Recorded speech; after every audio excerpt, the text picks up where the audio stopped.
mag-apply dito sa US bilang teacher with zero or almost zero expenses. Requirements, ano ba yung mga gastos, ano ba yung mga dapat ihanda, ano pa ba. Basta lahat ng dapat namin i-share about sa be a vlogger. Cut all of this down. What? I'm just cutting through me. Totoo, sige. Hey, I'm not here for your video. I'm here to eat food.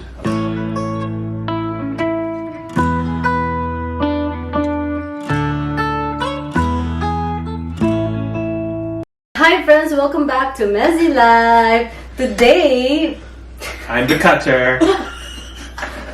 ang gulo po namin ngayong araw, pasensya na. So ngayong araw may special guest tayo, si Miss Clark. Siya po ay aking friend, na teacher din. Pareho kaming nakarating dito sa US through the same agency, EPI. So, as promised, ngayong araw, ikukwento namin ang aming journey ng pagpunta dito. But we will be more specific kung ano ba yung mga requirements, ano ba yung mga gastos, ano ba yung mga dapat ihanda, ano pa ba. Basta lahat ng dapat namin i-share about sa kung paano mag-apply dito sa US bilang teacher with zero or almost zero expenses. Right. Diba? Kasi maraming gumagastos ng sobrang laki papunta sa Amerika. $500,000. Oo, I can. But actually, you don't really need to spend that much para makarating dito. So yun, i-share natin. Hi, EPI. I got here August 2018, but I started processing, applying 2017. Pero kasi parang walang motivation. Parang gusto ko mag-States, parang for fun. So paano mo nalaman? Yung search for yung gusto mo makapag-abroad. Oo. Parang search ka lang din. Yes. Tayo. Super research lang, ganun. Actually, nawalan na ako kasi sabi mo nga, I applied 2017. Tapos, syempre, kailangan mo mag-asikusin yung mga papeles, documents mo, and all that. Tapos, ang mahirap kasi I came from public school. We came from public school. Mahirap mag-resign. Ang hirap mag-resign. Ang hirap magpaalam. Parang ito, kasi usually, pagka may natatanong ako mga teacher, how do you know EPI? Usually may kakilala sila, like Miss Bell, di ba? May friend na siya na nauna. Ako din kasi, nag-Google lang ako. Oo, yeah, Google. Parang natagpuan ko yung EPI. Yeah, parang in-search lang na, parang nagkaroon ako ng motivation eh. Oo. Kasi yung kapatid ko, kailangan na mag-college. Oo. Alam mo naman. Breadwinner, mga ate. Mga ate. By the way, galing kami sa isang city. Pareho kami taga Binyan, Right. City, Laguna. Pero hindi Represent. tayo, ang nakakatawa, ang dami nating common friends. Yes. Pero, hindi kami magkakilala sa Pinas, dito lang. Tapos nung in-add ko siya sa Facebook, Ang dami natin ko. ang dami namin ko. Oh, by the way, we're making and we're eating Vietnamese spring rolls. So, habang nagchichikaan kami, I will insert the recipe on the screen. Right there. A description box. I will insert it into your mouth. Wait, hold on. Nom. Oh, I forgot the sauce. Yeah, that's The important. peanut sauce. Peanut sauce. So, The nut sauce. this is I put one the of nut the sauce. favorite ko You talaga. can taste it. Here it goes. It's Ako yummy. din. Tsaka That's yung, chicken. ulit. Hintay mo na lumambot. Okay. So, hindi lang siya talaga nagre-require ng madaming work. Kasi para matrabaho siya eh. True. Ang dami Alam mo, kong lagi ko prepare. itong kakainin. Ang dami yung prepare. So, ito, parang barbecue. Binarbecue ko yung chicken. Tapos, lettuce and cucumber, hindi naman na kailangan lutuin. Tapos, carrots lang yung binoil. Tapos, ikakat ko siya into strips like this. Ito ba galing sa garden ni Mother? Hindi naman, binoil namin lettuce. Tapos, itong vermicelli noodles, yan, kailangan yung ipol, tsaka yung carrot. Tapos, usually talaga, ang shrimp talaga yung nilalagay sa loob. Pero pwede din naman na chicken. Kaya lang kasi ayaw ni Ryan ng shrimp. So, medyo tayo, bangga tayo ngayon. Medyo, With touch of Filipino barbecue. Yung barbecue is, recipe niyan is Filipino. Okay. Okay, requirements naman pag-usapan natin. I don't think merong parang karamihan ng requirements is mga Meron ka na nun? Meron na tayo, Yes. oo. Readily available. siguro yung iba walang passport. Diba? Yeah. Yun. Mga travelers. Travelers. Pero totoo yung karamihan ng requirements, kaya kami hindi nahirapan. Hindi sila mahirap kunin kasi Yes. meron ka na nun. Yes. Like transcript of records. Di ka naman magiging teacher kung wala ka niyan eh. True. PRC. Ano Yes. pa ba? basta yung mga meron ka na for sure. Kasi alam ko na Yeah. lahat ng requirements doon, isinugot ko lang sa mga papeles ko, Okay. tapos in-scan ko, in-upload, yun na. Parang, Thank you, Daddy. ang medyo laborious lang yung, yung tawag dito, yung bank accounts, punta ka ng bank, tapos yung, anong tawag Driver's doon? license. Yung kailangan may ownership ka. Kasi nga, since it's an exchange culture Oh. program, parang kailangan meron kang Ma-prove something, ma-prove mo na you're coming back sa Oh. bansa mo. Which is yun yung ownership properties mo, ganun kung meron ka. Yung mga titles. Ako in my case, Wala kang wala na akong property. property na. Ang property ko lang yung motor ko. Pero kahit hulugan nga na bahay. Yes. Oo. Pero that time, I don't have house yet pa. Oo nga. Pero, Motorcycle yung inano ko. pero kahit din wala, as in, let's say, totally wala kang property and all, okay lang. Ah, talaga? Oo, kasi yung ibang teacher na nakilala ko, wala naman daw silang property. But, okay lang. Okay So, lang. again, yung idea kasi, yung visa kasi na to ng EPI, so we're talking about the EPI agency. Yung program kasi na yun, hindi siya basta agency na kukuha sila ng worker. This is between US and Philippines. So, parang Right. special program siya na pagpapadala ang Pilipinas ng mga teachers sa USA. Para magtuturo kami dito for 3 to 5 years. But in return, kailangan umuwi kami sa Pilipinas for at least 2 years. 2 years. Para maibalik naman yung kung ano yung natutunan Right. namin dito. So, that's the idea. Kaya isa sa mga requirements is yung properties and titles and everything. Kung meron. Ilalagay ko yung website ng EPI sa description ng video na to. Yun, para makita nyo. Nung time mo ba? Kasi ngayon parang naririnig ko sa mga public school, they have to fully pay all their loans. Kasi alam mo sa Oo. public school maraming loans. Utang, oo. True. Pero ngayon parang they require na ng CFO yata. Na wala silang Na kailangan utang. wala silang loan. Pero nung time ko wala. Pero ang ginawa ko noon, nakipag-usap ako sa bank manager na I will pay it, pero hindi na siya salary deduction since I'm not Oo. with the government Ganun din anymore. yung alam ko sa ibang ginawa. Ano pa? Ibang requirements? Requirements. Yung driver's license. Driver's din. license, oo, kasi especially kung mapunta ka sa like North Carolina, walang public transportation, dahil Kaya requirement siya. kailangan matuto ka mag-drive. Para na tayo nagmumotor, no? Yes. Kaya tayo may lisensya. I'll just roll for you. That is here. You can do more for You me. zoom the video, no? So you can see. Yeah, because it's like Mm. I'm here.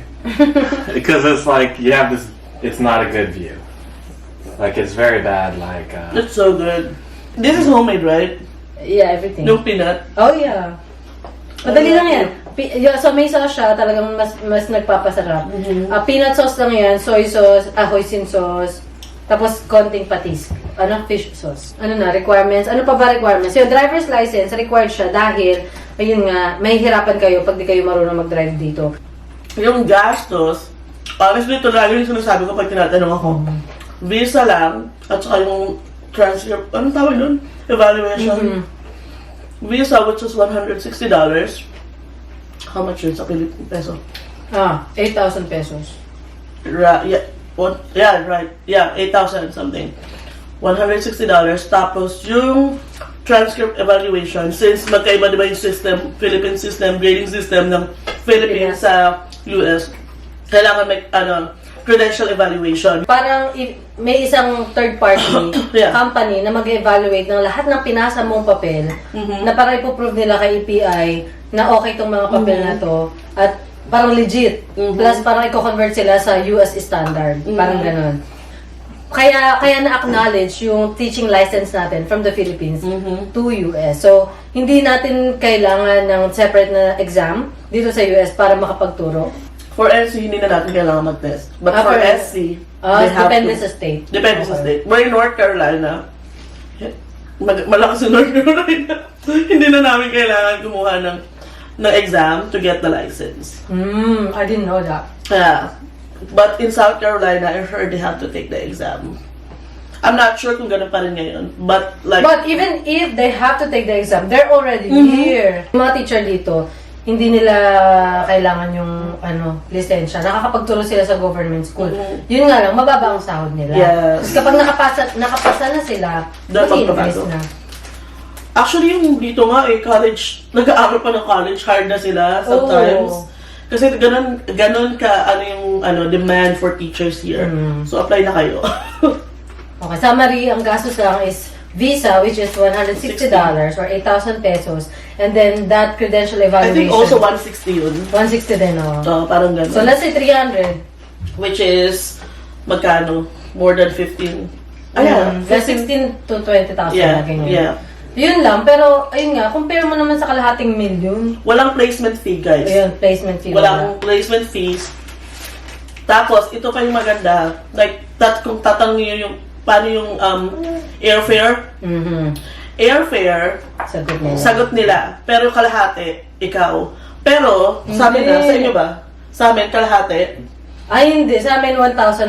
Kapag ka more than 1,000, so let's say ang ticket ko is 1,200. Ako dun sa 200. Sa amin, kalahati.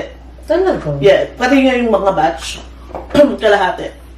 Parang, pero hindi mo babayaran yun. Like, pagdating mo dito, babayaran mo na kagad. Hindi. Parang, Kakastas as well. either, it's up to you kung kaya mo siyang bayaran agad, or yung iba, nagpapakaltas. Sa sahod, oh. Yeah, direct, ang tawag yun? Yung salary. Salary deduction. Oo. Ganun. Maliban doon sa sasagutin sila ang magbabayad ng initial na gastos mo sa plane, bibigyan ka pa nila, papautangin Yes. ka nila ng, magkano sa inyo? $2,550. Which is, yung money na yun, nakakatuwa. Ano yun eh. Kasi nga dito kailangan may car ka. Parang down payment mo yun para Sa makakuha ka ng car. Ng bahay. Tapos ng bahay, ng, ano tawag dito? Yung phone. Kasi Oo. important yung phone. O tsaka may cellphone na sila pabigay, di ba? Pagdating Oo. pa lang. Pero binayaran namin yun eh. Parang, Oo, pero I mean, at least meron hindi ka na maghahanap. May SIM card Yes. ka na. Pagdating namin, ready na lahat. oo. Pati yung bank account mo, account. lahat ready na siya. Which is very convenient. Oo. Hindi mo na kailangan mag-asikaso. Siyempre may mga iba ka Yeah. pa nga kasi yung pag nandito ka na. Like, normal, kung paano ka mag-apply sa mga trabaho. Pati nag-i-start ka na. Yes. Nag-work ka na habang ginagawa mo yung mga requirements. Ito yung maganda ha. Di ba August ka darating dito? Kalagitnaan ng August. Sometimes hindi nga kalagitnaan. Parang few days lang. September na. Yung sahod mo buo. Oo. Hindi ka pa nagtatrabaho, may sahod May sahod ka na. Oo, parang ako naalala ko kasi ako dumating dito? 18? No. August 11 or 12. August 11, 12. The start ng kailangan mo mag-report is the following week. Tapos syempre sweldo. Parang akala ko wala akong sweldo nun kasi Oo. syempre, kailangan Tapos paubos na yung $2,000 mo. True! Swerte mo kung meron kang pocket money. Kasi Oo. medyo may kaya ka sa Pilipinas or nakapag-load ka. Ako talaga, nung bago ko dito, inuna kong bayaran yung loan ko sa Pilipinas. Oo. Bago. Tas Alam mo, talagang kasi kahit sabihin mo sinabi natin na parang walang masyadong gastos. Sa Pilipinas, bilang teacher, mahirap din makuha yun eh. True. Yung isang buwan na sahod yun, girl. True. Yung sinabi natin na gastos for visa, yung gastos for the credential evaluation. I mean, ngayon, pag inisip mo, compare natin doon sa gastos ng ibang teacher, maliit. Pero, pag inisip mo na ikaw yung nasa position ng public school teacher or ng isang teacher, isang buwan na sahod yun. True. So, Meron pa kung may loan ka. Ay, meron. Tigil 3,000 ka na lang. correct. Eto pa, kami ni Klang, dumating kami dito, dalaga kami. So, wala kaming bit-bit. True. Pero, kung ikaw ay may asawa at mga anak, Pwede. pwede nyo silang isama dito. Yeah, J2. And they can work too. Kasi yung kami, exchange culture visa, J1 visa, yung dependents, well, I don't have dependent yet though. Yung dependent mo, pwede silang mag-work after nila mag-apply for working visa. So, yung J1 is yung visa namin. Pero may isa pang klase ng visa. So, kung mag-apply kayo at may agency kayo, tanungin nyo kung anong klase ng visa. Agad yung H1 visa, ang alam namin, yung dependent ay hindi pwede mag-work. Si H1 lang. Yung H2 hindi. Pero sa J1, yung J1 na teacher, pwedeng nag-work. Tapos yung kasama nilang mga asawa nila is pwede rin mag-work. I-share ko na lang din si Miss Bell, yung friend namin. Kasabay ko siyang dumating dito. Natapos niya yung 5-year contract nila. Umuwi na sila sa Pilipinas. Yung husband niya ay nag-truck driver dito. Meron siyang channel. Home and everything. Oh, yeah. Nag-vlog siya, nag-uusap kayo ng nakaraan. Meron siya dyan vlog. I-share ko na lang din yung video niya about, sinare niya, girl, kung magkano ang maiipon ng isang teacher dito. Oh, really? So panoorin nyo na lang kung curious kayo. Kung ikaw ay teacher, kaya may asawa ka o wala, share nyo yung lahat ng details about money. Kung magkano yung pwede nyong maipon at kung ano-ano yung mga usual expenses. So, lalo na with the family, panoorin nyo yung video niya. Kami kasi ni Clang ay dalaga nung dumating dito. So, syempre, sarili lang namin iniisip namin. Medyo, parang, woo, let's go, travel! medyo madali lang. Madali, Parang madali talaga. Siguro kasi, ayun nga, kami lang. Pero kung meron kayong kasamang asawa at anak, iba din yung problema. Ang sagot lang ng agency, ng EPI, is ikaw lang. Hindi kasama yung asawa at mga anak. Yeah. Ano pa? Gano'ng katagal ang pinaghihintay? It depends eh. Oh. Ako nga kasi parang 2017 ako, December ako nag-start. Oo. In the middle of the year yun, school year dito. Kasi start ng school year dito is August. Nag-start ako ng December. Nag-fail ako ng interview ng February. Yes, sabi ko, ay wala na to, hindi para sa akin sa US. So parang, okay, try ako ng apply. Paano mo nasabi Nag-fail ako ng interview. Sabi niya, naka-hold daw yung application ko. Because I failed the interview. I think first EPI? interview. Yeah. Okay. I think first interview. Kasi yung aso namin, ang pakaingay. Talaga? Yung sinisi ko talaga yung aso. So, yung haba, depende. Depende. Kasi may nag-apply na. Nag-apply. Mabilisan. Oo. December ako nag-apply. February, first interview. Kasi may interview ka, kapag natapos mo na lahat, ipasa yung mga documents mo. Failed ako. April, tinawagan nila ulit ako. Second chance. Na parang reconsideration ng application ko. Nung time na yun, nasa island ako. Nasa Hello Humalig Island sa Quezon. Walang signal dahil wala akong laptop. Ganun parang. Pero nakakatuwa, sabi pala sa akin, i-reconsider yung application ko.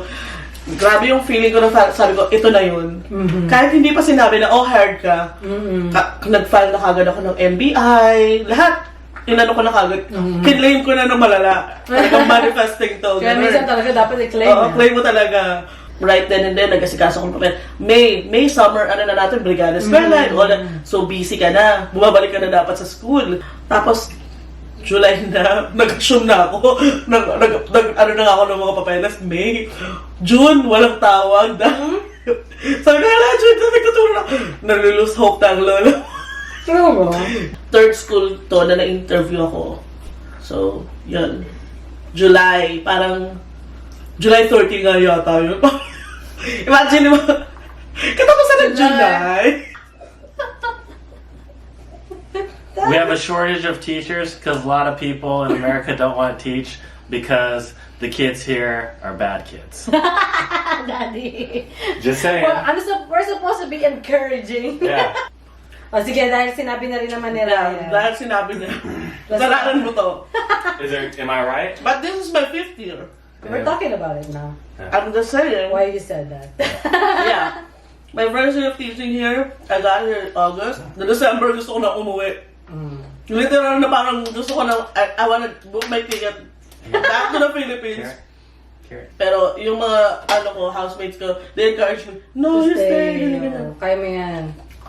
Like, first year, as international teacher, mahirap talaga. First year. First year, kasi culture shock.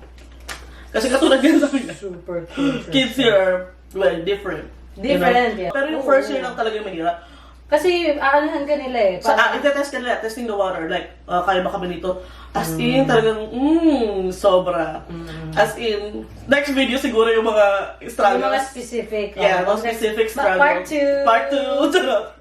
Totoo kasi mahabang storyahan talaga. Yes, parang babalik ako dito for another food naman. Iba naman yung kakainin natin. Iba naman yung kakainin natin. Siguro magluluto naman. Pero yun nga, 5th year ko ngayon. Pero I love all my kids. Sobra. Parang nakakaiyak. Tapos naalala ko ng Thanksgiving. Sabi ko, aalis kayo nung wala man lang paalam. Sabi ko sa mga tapos hinag nila ako, group hug. Group hug talaga. Tapos, I love you, Miss Bellian. Kasi itong mga bata ko. In short, sa una lang mahirap. Sa una lang mahirap. Eventually, matututunan mo sila. Kasi yung, sabi nga nung isang friend natin, si Mac, yung patience dito, talent yun eh. Oo. Sobra. Sobra. Yung patience talagang, Dapat, Hindi nauubos. Hindi nauubos. Ganun. Kumakain pa rin kami, di ba? Pangatlo ko na to. Mga isang oras. Pangatlo, hindi ko na alam pang ilang ko na to. Sarap. Ang sarap, sobrang Favorite sarap. ko to talaga. Kung magkano ang sahod? Nung ako ay bago lang, 39 ako per year. Pagka binigyan kanila ng magkano, yearly yun. So, divide by 12, ayun yung magiging monthly mo. Pero, ito ay present na sahod ng NC. Depende sa years of experience. Kung wala kang masters and ito yung parang minimum. 3 years is 30. 40,000. 40 na. Yan yung bago. Oh, 40,000. So, ang problema lang doon, you will only have salary for 10 months. So, 2 buwan ka walang sahod summer. Yes. So, let's say $4,000 a month. Minimum to, kung 3 years experience. Kasi I think EPA requires 3 years, no? So, 3 years dapat ang experience mo, by the way. So, $40,000. After tax, I don't know. Let's say tax is 1,000. Less than 1,000. 1,000. Almost 1,000. Pero ako, nung dalaga ko, let's say 3,000 yung nakukuha ko. O 39 ako that time, tumaas na ngayon. So 39, parang basta ang lagi kong take home is 3,000. Yeah. So magkano yun sa Pinas? Almost 150? 150,000. Di ba? Malaki talaga. Malaki, pero Pagdaan mo. malaki rin ang... Dollars din yung binabayaran namin. malaki din yung gas. Maraming, especially may car eh. May, kung magbabayad ka ng car, lahat dito may insurance. Health insurance, car insurance, and all insurances. Apartment, yeah, malaki talaga. Minsan ka wala natitira eh. Oo. Especially, kung nagpapadala ako sa Sa Pilipinas. Pilipinas. So, tapos, in short, makakapag-ipon ka ng maganda kung very simple lang ang lifestyle mo. Right. Kung hindi ka nagpapadala sa Pilipinas, hindi ka masyadong gumagala, ano pa, kung hindi ka ma-shopping, syempre dollar din dito eh. True. Saka ang dami kasing dito, temptation. Temptation, credit card, ang dami Credit card. mag-open, di ba, no? Yeah. Yeah, I think we're gonna have like another video, maybe part 2, yung mga specific na kwento ng teacher. Yung mga talagang... Struggles and how to hold up. Yeah. What's mommy? You want mommy? At saka lahat ng links ilalagay ko sa description para para makatulong. Click na lang kayo, no? Yes. Basta, Tita Cla. Hi. Tita Cla. Oh my God. Yan. So, ang video po na ito ay para sa mga teacher sa Pilipinas na gustong mag-America. Andrew. Ano, wala na ba tayo nakalimutan? Okay na. Part Sige, two. abangan nyo na lang po yung aming part 2. Marami pong salamat sa inyong panonood. My name is Lori. My name is Clan. Sinala talaga natin si Camille. Para kami pa. Ang galing ka pa dito. This is Andrew. And thank you for watching Mezzy Live. Thank Bye. you. Bye-bye. Till the next video. Our love is like a summer's day, hot and endless in a magic way. Whenever I see you